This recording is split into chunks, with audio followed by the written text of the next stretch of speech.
رئیس شهر خوجند معروف محمدزاده چند روز قبل با مسئولین وظیفه گذاری نمود که سودای سر راهی را بندند. او گفت با مقصد حفظ سلامتی مردم باید همین چاره ها اندیشیده شود. این شوخی جان آدم رفته است، تلفات شده است. همه تو محله من رئیس محله میدونید که کدام محله از کدام کوچه کی کدام سبب که فوتید.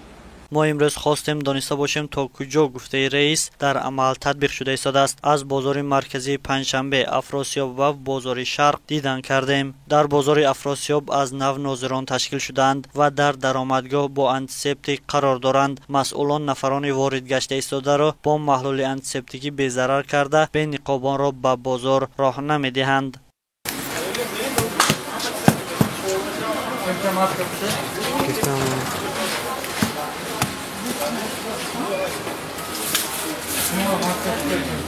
ناظران منطقوی باشد نخست از برهم دادن سودای نقلیاتی آغاز نمودند. اکثر آن سوداگران که دهقانان می باشند شکایت از آن بردند که جای معین ندارند. آنها طلب میکردند که برای آنها شرایط فراهم آورده شود، اما رسما نمیخواستند که پس دوربین نوارگیری با ما هم صحبت شوند.